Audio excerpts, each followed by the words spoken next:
Ooh, I was like, the camera can tell when I'm lying.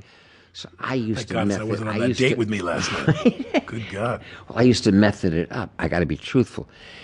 One day I said, "Wait a minute, I lie every day." I said, "But Ian, The I camera lie." can tell if you're lying, not Yeah, me. not me, I'm exactly. different. I'm talented. Right, exactly. What's acting about except lying? Yeah.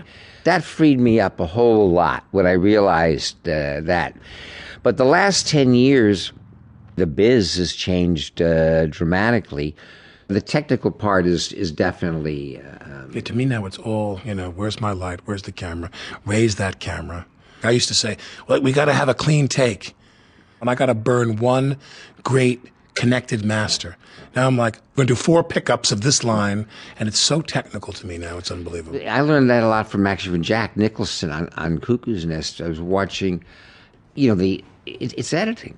You do sometimes take after take, and then you go sometimes look at the dailies, and you see how minute the differences are. And then they can judiciously edit. I mean, I was working with some people early on because I didn't know better. And I was looking at people and I'd say, my God, when they watch the dailies of this, they're going to really be unhappy because this person's as boring as you could possibly imagine. They're not doing anything. And that was my sin, was I felt like I always had to be acting or doing something. And I guess my question is, sometimes you go to work and you know what you want to do. What do you do when you go to a movie and the director has nothing to offer you? He's really just a traffic cop pointing a camera. My feeling is with movies, I mean, first of all, if you get a good part, and The Gecko is a great part, and sometimes you get a good part, and a lot of pictures I've done where I'm in every single scene and I'm carrying the plot line, and somebody else has got the colorful good part. But I always think that if the picture's cast properly, or if you're cast right, I never expect to hear much from a director. You don't? No. The world is so different now. I've got people walking up to me all the time quoting some of the most corrosive lines from Glengarry Glen Ross. They think it's good to talk about the kind of thuggishness of the sales industry when I say, coffee is for closers, and you say greed is good.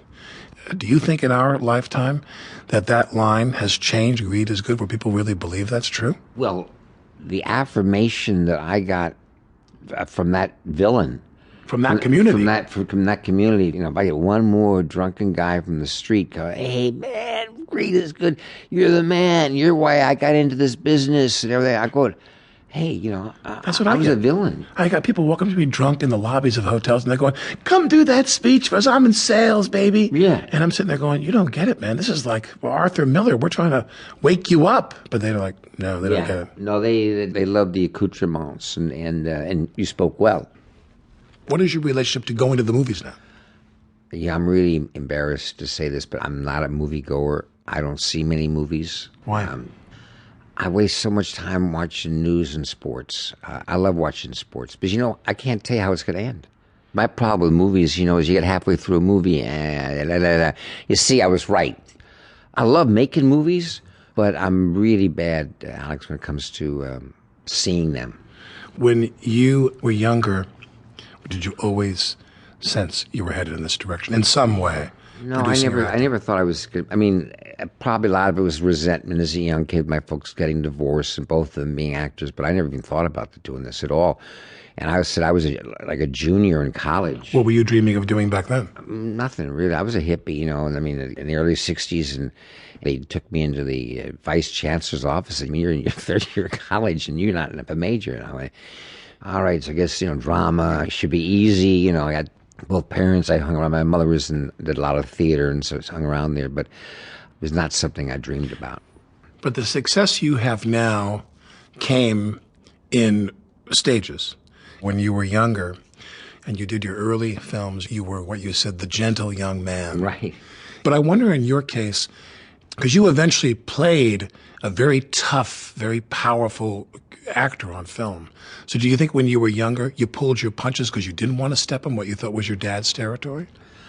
You didn't want to be compared to him? First of all, you look at his career. He played the sensitive young man for his first 6 or 7 pictures until he did a movie called The Champion.